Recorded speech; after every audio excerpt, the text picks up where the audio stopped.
All right, guys, we're back with some more match fixing, and this time we're going to look at Riko.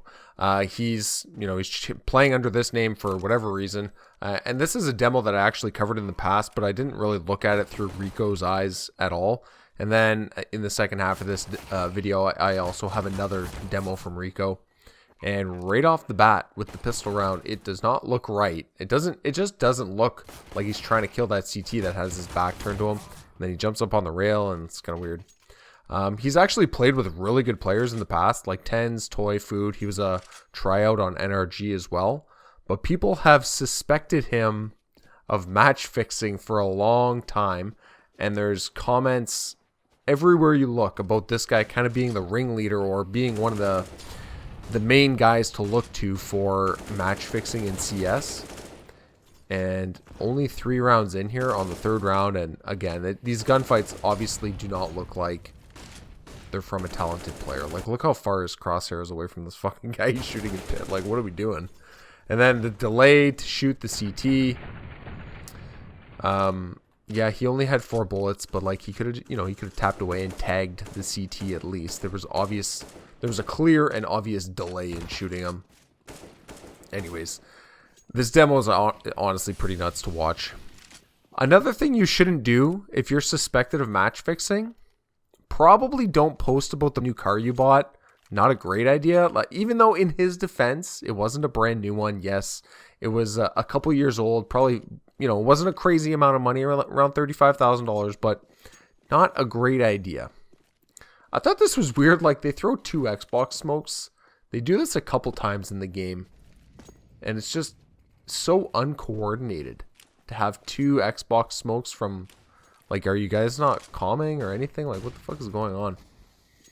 Anyways, the post about him getting a brand new car, even on that Twitter post, there's guys mentioning that he's match fixing. Like, dude, if you are suspected of match fixing, pro tip, do not post about shit that you buy on Twitter.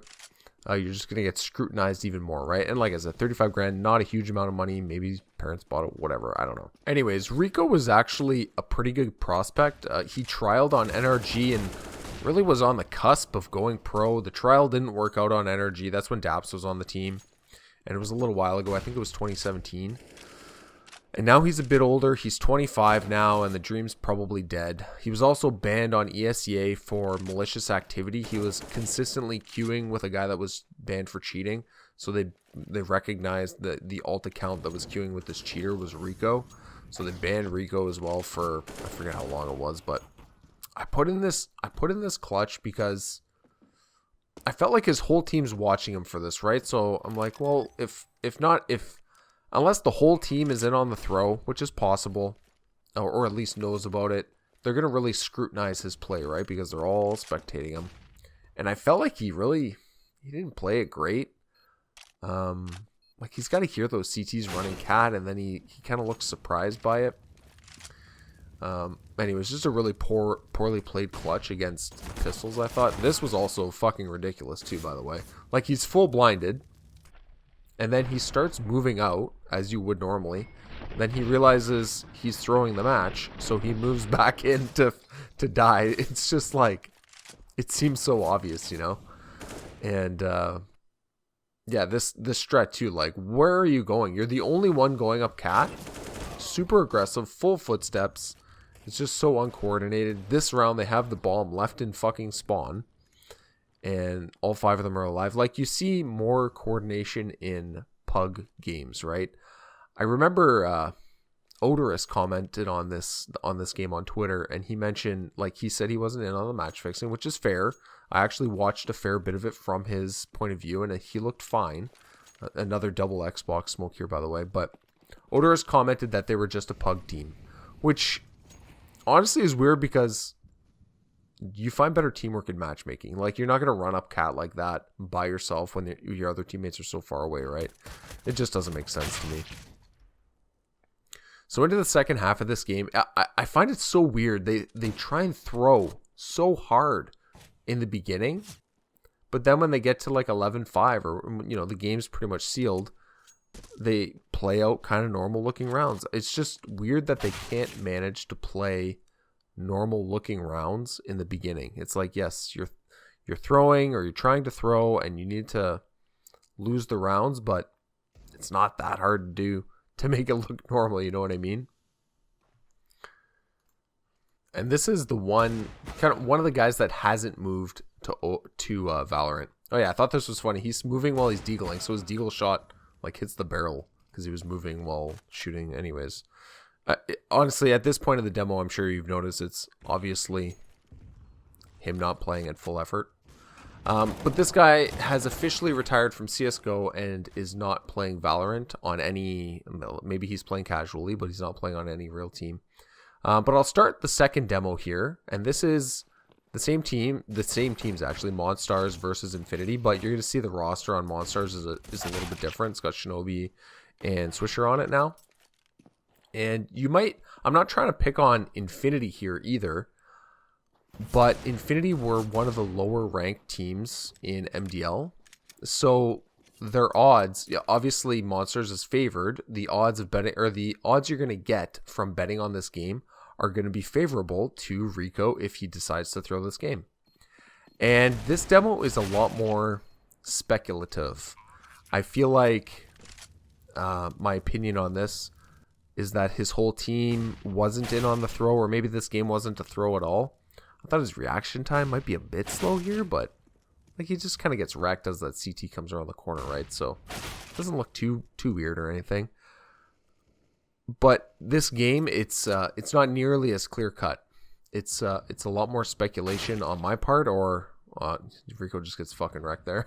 Holy shit! And I feel like, so it was either not a throw or Riko was making sure that it was not obvious looking because maybe not all of his teammates knew that something was going on, right? Like they run a nice little B execute here. They got good nades and they take the site like they're good players. Double nade on the doors, just like matchmaking there. Or double smoke on the doors. And then the site hold looks pretty normal as well. He sees the CT on the shoulder peak, and then he just gets wrecked at the first bullet when he repeats it. So I think that's fine. Like it looked like he was trying to swing out to shoot that guy and just gets wrecked on the first bullet. Yeah, it all looks normal enough. I wanted to grab this demo though because the game made the most sense. That missed smoke is pretty bad actually. So you miss the smoke and then you just decide to run anyways, even though your teammates can kind of smoke it for you. That's not great. But I picked this game because I wanted to show a game where he most likely would have thrown. And these deagle shots kind of make it look a little bit bad, I'm not going to lie. But it's not nearly as obvious in this game as the last game. So to me, that says he's trying to do it more under the table or make it not as obvious, or it's not a throw at all, right? And gonna go into the pistol round on the second half here, and again, he just kind of gets caught off guard. The whole terrorist team was working up cat, and then one guy laid back, and he gets shot in the side of the head. So not the end of the world. And you can see they're down pretty big here. They would have been pretty heavy favorites against Infinity, so it is pretty unusual to see them lose, but I mean, his sight hold, nothing looks weird there, right? It all looks pretty normal. And I feel like this couldn't be criticized all that much. This was a 3v1, so his whole team is watching this, and obviously you don't have to throw to lose a 3v1. It would be more exceptional if you won it, but it was something that I felt like I noticed in other matchmaking, like the Tex demo, where Tex was throwing, but it seemed like his teammates weren't. It felt like he was trying, like, well, he got called out for being obvious when his teammates were dead. So it felt like he was trying to die first, right? And that would actually be a problem in Valorant. Like, if you die first, where's the VOD, or who's going to watch that VOD, right? There's no demo system in Valorant. Anyway, I guess it wouldn't be me watching the VOD. You know, the teams record their own VODs, but if you die first and it's not caught on broadcast, it'd be very hard to verify all that. This push here, that was a little bit weird. Not the end of the world again. And yeah, I went through all the significant gunfights in this game, and nothing nearly as conclusive as the first demo. So pretty quick, two games there for you. And like I said, this guy's got a really bad reputation. I watched several demos from him, but a lot of them actually were clean looking, surprisingly. I watched these two, and I watched 3 other ones. So yeah, take that to mean what you will, but yeah, that'll do it for me. If you guys enjoyed the video, give it a thumbs up. If you didn't, give it a thumbs down. If you want to support the channel a bit more, check me out on Patreon. I'll see you next time. Peace.